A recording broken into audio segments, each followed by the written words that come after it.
Bismillahirrahmanirrahim. Assalamualaikum warahmatullahi wabarakatuh.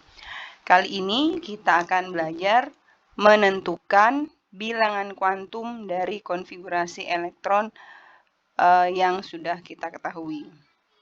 Nah, kalian sudah mempelajari konfigurasi elektron menurut mekanika kuantum, maka kalian insya Allah bisa mengerjakan ini. Namun, untuk syarat kalian bisa menentukan 4 bilangan kuantum, kalian harus tahu cara mengubah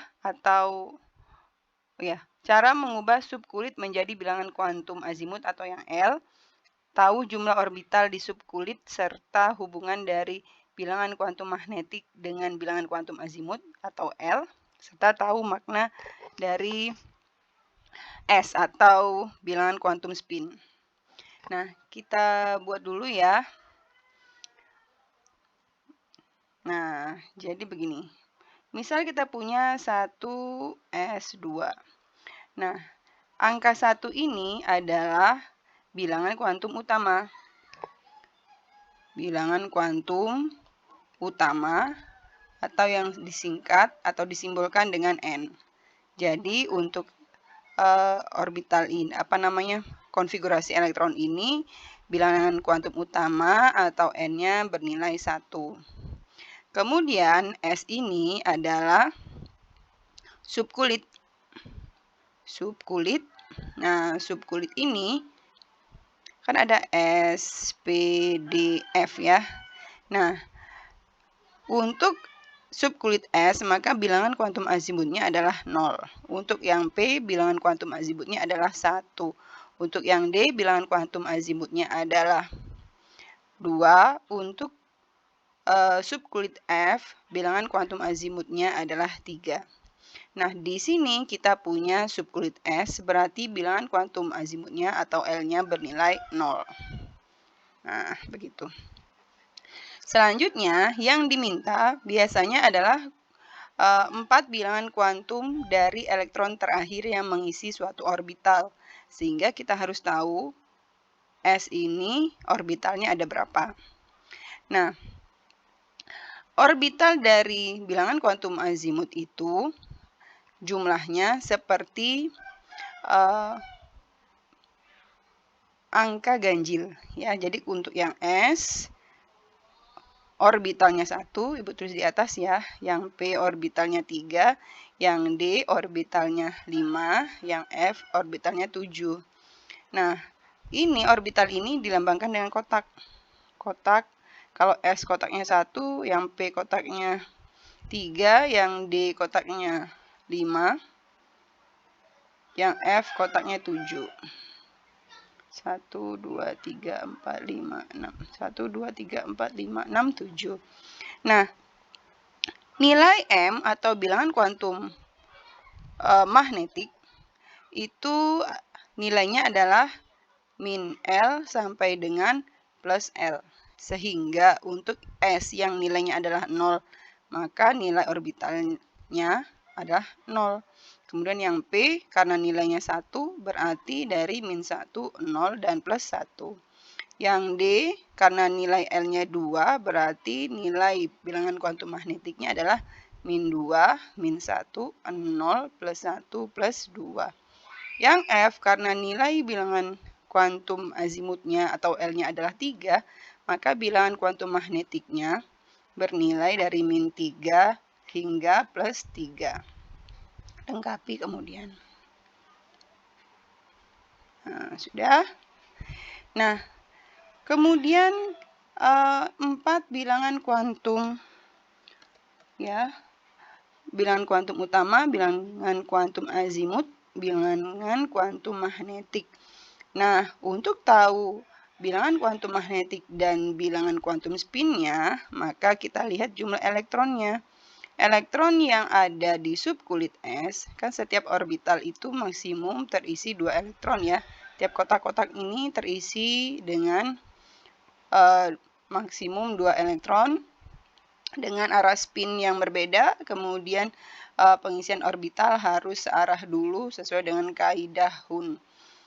Nah, untuk contoh ini kita punya elektron hanya 2 di subkulit S. Berarti kita akan tulis 1 elektron mengarah ke atas, 1 elektron mengarah ke bawah. Nah, yang ke bawah ini, oke, ini dulu karena S nilainya 0, maka bilangan kuantum magnetiknya adalah 0. Sementara untuk yang S-nya, kita lihat arah dari elektron yang kita buat. Kalau mengarah ke atas, nilainya plus setengah. Kalau ke bawah, nilainya min setengah. Nah, karena elektron yang kita punya 2 dan mengisi di subkulit S, berarti atas dan bawah, maka maka bilangan kuantum spin yang kita miliki bernilai min setengah. Karena mengarahnya ke bawah. Nah, begitu. Sekarang akan kita lanjutkan ke 5 contoh. Ya. Nah, ini ada beberapa contoh, 5 contoh ya. Yang pertama kita mulai dari yang konfigurasinya paling mudah dulu. Kita punya 2P3. Nah, dari sini kita bisa lihat langsung N-nya adalah 2. N bilangan kuantum utamanya adalah 2. N-nya 2, L-nya karena P berarti P itu adalah 1, maka L-nya 1.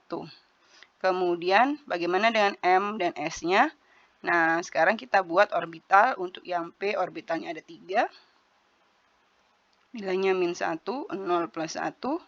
Kemudian ada 3 elektron, atas, atas, atas, berarti M-nya adalah plus 1, kemudian S-nya karena mengarah ke atas nilainya plus setengah.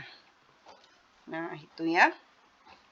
Selanjutnya yang kedua, klor nomor atomnya 17, konfigurasinya seperti ini, berakhir di 3P5, berarti untuk bilangan kuantum utamanya atau N, itu ini 3 ya, adalah 3.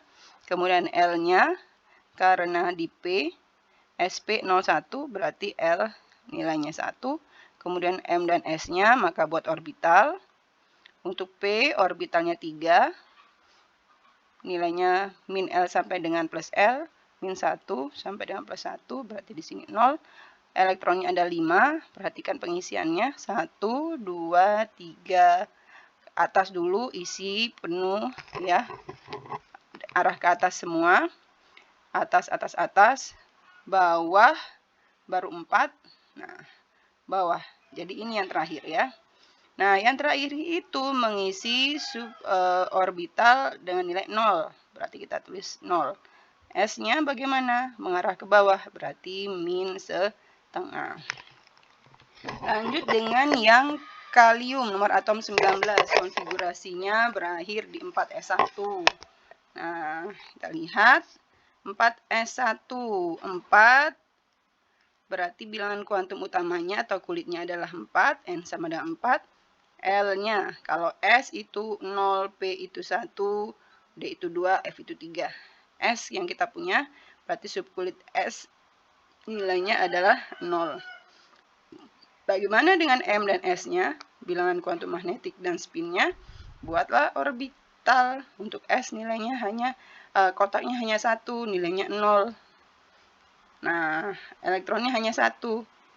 Nah, berarti M-nya adalah 0, S-nya karena elektron mengarah ke atas berarti plus setengah. Lanjut untuk yang titanium nomor atom 22, konfigurasi elektron berakhir di 3D2, berarti bilangan kuantum utamanya adalah 3, kemudian untuk bilangan kuantum azimutnya berakhir di subkulit D. Subkulit D itu kalau lupa lagi SPDF. D nilainya 2. Ya, D nilainya 2.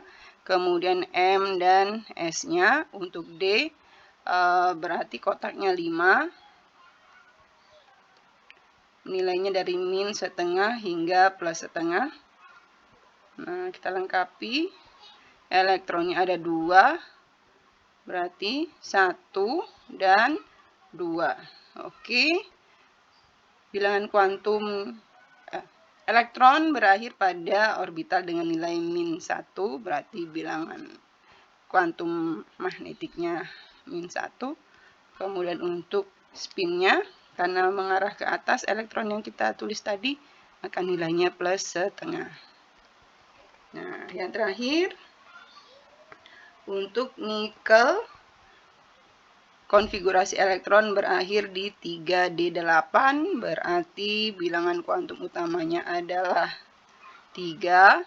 Kemudian bilangan kuantum azimutnya karena berakhir di subunit D, D itu adalah 2. Kemudian untuk yang magnetiknya, kita buat kotak karena D itu nilainya 2, berarti kita punya kotak 5 ya, sama seperti yang tadi. Dari -2 hingga +2, lengkapi, -1, 0, +1. Nah, elektron yang kita punya ada 8. 8 itu kita isi sejajar dulu. Atas, atas, atas, atas, atas, itu 5. Bawah 6, 7, dan 8. Oke, 8 berakhirnya di orbital dengan nilai 0, berarti bilangan kuantum magnetiknya bernilai 0. Spinnya, karena ia mengarah ke bawah ya, ini ke atas, yang ini ke bawah, maka nilainya adalah -1/2. Nah, demikian cara menentukan 4 bilangan kuantum dari elektron terakhir yang mengisi orbital pada 5 unsur yang kita berikan contoh di sini. Mudah-mudahan membantu kalian memahami cara menentukan bilangan kuantum dari unsur. Dan variasi soal dari ini akan sangat banyak, jadi semakin banyak berarti akan lebih baik. Assalamualaikum warahmatullahi wabarakatuh.